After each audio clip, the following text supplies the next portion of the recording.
That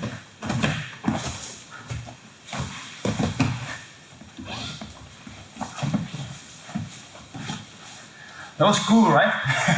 Okay, this position, what I'm going to show today, is actually a reaction to Priit video he made recently about this position, So he talks about how this position was always thought as something very easy to do and take some people's back. And it was actually not that easy, and we should expect a better defense on our opponent's on our partner or on our opponent. We should expect him to defend. It's not something very easy to do. So I definitely recommend you watch Priit's video. I will put a link at the end of this video in that corner. So complete the end of the video, keep watching. And also I will put a link in the comments, on top of the comment section. So definitely watch Priit's video. And then well, come back to mine and rewatch this one as well. So this position, it's I call it the table turner, the turntable. But the turntable's better. No, the table turner. No, the turntable's definitely better. It turns the tables on your opponent, and you're actually losing. Attack your back, and you turn the table. So it's the table turner. Yeah, you might have a point, but the turntable sounds better. Okay, let me know in the comments what you like, the table turner or the turntable. Now, first watch the video so you actually know what we're talking about. So the table turner is answer A and the turntable B. So what is the idea? Look, so basically, well, let's first talk about the idea of showing your back. Look, I always, in my gym, I always focus a lot on back defense first. And why is this? Look, if you teach Jiu-Jitsu as a series, in the beginning, everybody agrees that defending and surviving is the more important skill than attacking. And I'm actually not 100% convinced that first we should teach attacks, submissions, the end game, because it's less complex, and also because there's less options, and also because it's we should first make our partners be able to attack us, attack safely, and then we can learn proper defense. For example, in armbar, lay down here, please. If we first teach, so often we teach a person an armbar, is the person is so happy he can attack the arm, he starts pulling, and boom, and that's where you get injuries, because he's super happy to get the submission, because the ego always gets in the way. So first thing I do these days is first that people have their arm completely straight. See? I'm just going to leave, I'm going to put pressure, and please try to escape, please. Left, right, up, down. And I'm trying to defend, stop Priit from getting out, with the arm full extension. So yes, it's technically dangerous for him, because I could yank. But on the other hand, if I learn control instead of the submission, see, I can make the position safer, and he can test the extremes of his escape. So we both agree, so the agreement is here, we first teach submissions, and right after that, we teach submissions to actually be able to train safe, and also to give direction to the game, right? And then when people can decently attack, then we can start defense, attack, and build different layers. So now why do I recommend to get a good back defense first? Because, to be honest, you can always, often, every position can actually brought back to your back defense. If you ask the average person, that's not the average person, but average Jiu-Jitsu player, what is the worst position to be in? Then everybody will say 90% of the time, submissions or a position, do not give your back to someone else. So the goal of the opponent is always driven by that. The whole game of Jiu-Jitsu is driven for a big part exposing the person's back and getting there. So if I, as a fighter, look, it's always about playing your own game, but sometimes your opponent is better and he can actually put his game on you.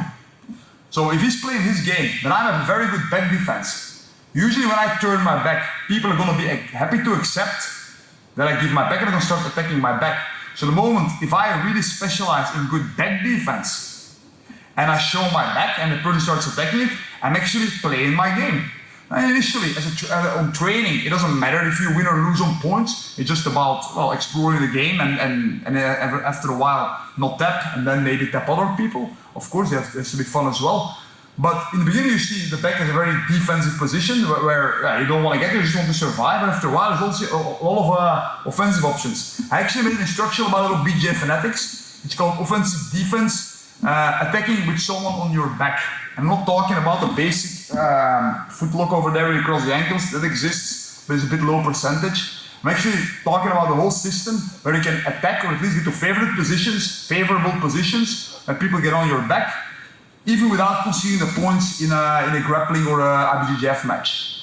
So now let's get more to the implications of this. Look, if Latif is on in mount, for example, here, and first if I use the rock bottom baby bridge, turn around completely, and if I'm lucky that is or I created this balance, he can actually go with me.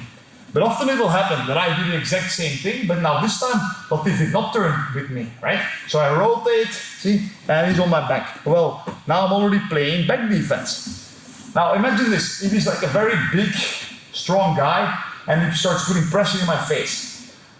This is arguably one of the most uncomfortable things that can happen in Jiu-Jitsu, people putting pressure on your face, and beginners hate that. So if you teach them, for example, to turn around, which I don't recommend is a good habit in a real fight, but it's at least interesting from the perspective of comfortability. It is less uncomfortable than to be squashed in my face. See, so here, put pressure please, Latif. See? As long as I protect the choke, put pressure. This is way more comfortable than him putting pressure in my face. What often happens, lay down please, on your back.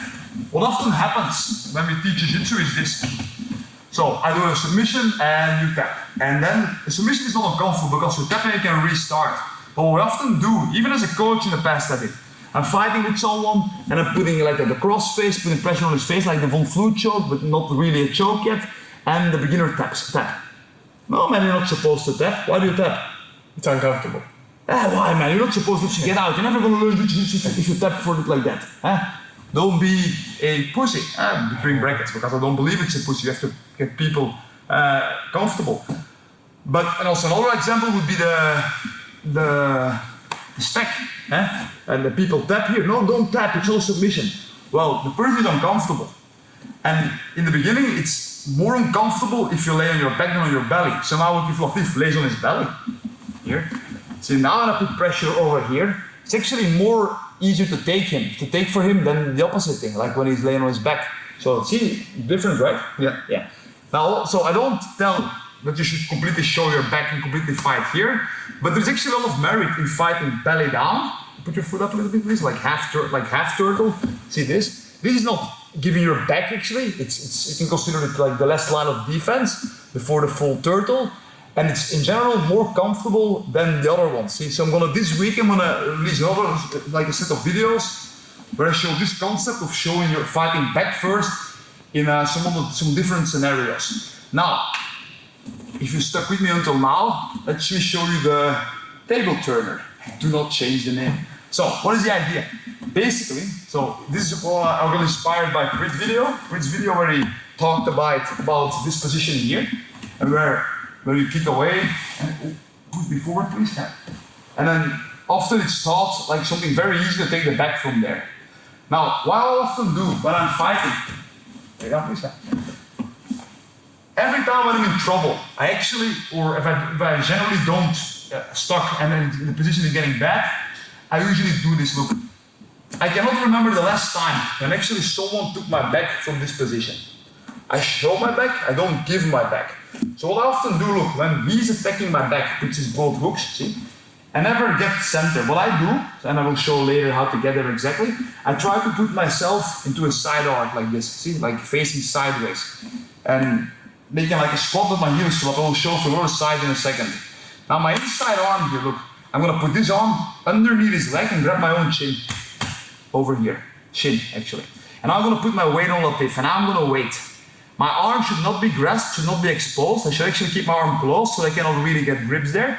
Now if I put my weight, what everybody learned from here, like many times, because consider the back take. He's gonna push me away and lift me up, boom. As he pushes me, look, I slide my back more to the floor and put my head on his hip. I'm gonna grasp his knee. Now just be in here. Latif, attack me please. Even if he gets my arm, attack my arm, see? It's quite hard. If I bend, that's when I get into trouble. To be honest, my hand here, it's very important to keep your hand open. If I make a fist, see now attack please. Yeah. It's like my strength gets stuck and I can less move my arm. It's weird. So what I usually do is I keep my fingers open like a claw and he starts attacking. Go. And I keep my elbow to my hip to my elbow, and rotate, stop please for a second, and rotate my hand outside. If I rotate my hand outside, my elbow comes inside, and my elbow is stronger in this position than in this position.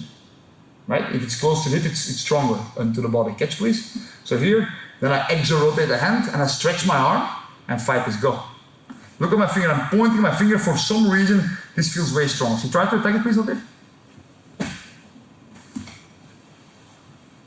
It's quite hard, right? Yeah. And keep going, see? At the same time, I have my other hand free, which you can use to make grips as well. It looks actually like a deep half guard a little bit, only you're sitting down and the leg is underneath. Now, this is if I take a break. But look how it usually plays out. So, might be the Lariva, lay down please, lay down, sit here, and I'm stuck with getting my foot and everything, so all I do is start showing my back a little bit.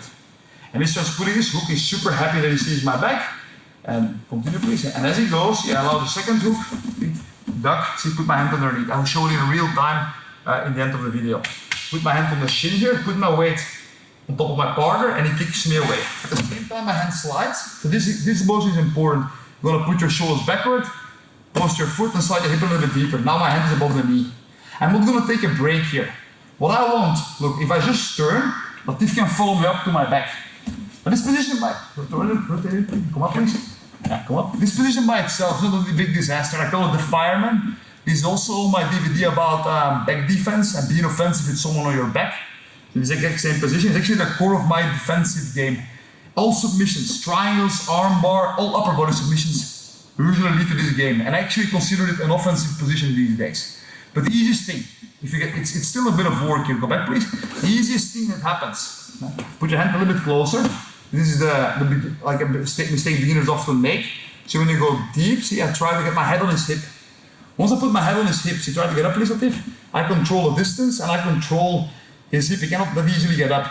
At the same time, see, I put my hip over his leg, I rotate and I try to catch his hand. And when I'm here, I'm going to sprawl. But if you usually try to get up at this point, I can follow, take him back down, and go for a pass. And there's a bunch of other variations there as possible as well. For example, take the Arriba again. Push it down. See, actually, no, you don't even have to push. I can just go back at the same time. And often even control his foot. So you take a step, he goes to my back, put the hand underneath, and now I'm actually safe. Once this hand hits, I'm 99% sure I'm going to be okay. He kicks me away. Boom. Put your head on his chest, or at least on his chest or on his hip. I'm going to rotate. Now let's say I miss the hand, and he comes on top. A big mistake often people make. Let's rotate. He's going to be here, and they come closer, and he's going to come closer with your head, please. They leave their head hang. Once you can capture the head, it's like a fireman's carry a little bit. You can usually go for a pass straight away to capture this. So yes, now I showed some things where he actually has to defend. Ideal scenarios. What happens a lot, especially in no-gi, it's a bit harder. Like in gi, you can still grab his vest and pull it close to you, so it's harder for him to escape the pass. Now often in no-gi, for example, lay down please, at least this happens. So he goes for my back, put my hand, he kicks me away, I roll it right away, he gets up, and we disconnect. Maybe it doesn't allow you to win the match right away, but at the very least you can reset, turn the tables, and that's why it's a better name, you see? So, yeah, you can basically turn a losing position in a winning position right away. Another example, we are, please, in close guard here, please. So how it connects to passing. We have the double under. Come in the middle, please. Yeah. So, we have the double under, which is great. Then you can put one leg inside, please. Once the leg goes down, see, and the foot goes inside my hip, I try to go for the over-under, putting my head outside over his leg. See? And now one of the defenses on his side would be to push my head to the other side. The other side, I told you it was the other side. He pushes me away. And if I keep fighting this, see, keep putting pressure, like that, more relaxed, more in the straight line. See, I put pressure back, then he can hip escape to that side. Yeah, and bring the leg back inside, and it usually leads to him recovering his guard. Go back, please. So, when I'm here, he's pushing my head away. Okay, you want my head away? Okay, I'm gonna accept. So I use my hand on this side, going underneath this leg, and again, going to the fireman. Control the knee. See, every time he tries to go up, please. Straight up, go up, up, up. As long as I control the knee, I can always bump him back. And there is ways how you can attack my arms, and for example, go for an arm bar. This often plays out like this. Go for an arm bar. Can spin through and start stacking in here. I could go deeper into that, But it's not the idea of this video. The idea was just to show you how you can turn the tables by showing your back. And I'm gonna show one more time, real time, a few times. So you're here, get down please, expose my leg, you go for it, catch, you kick me away. At the corner, other side.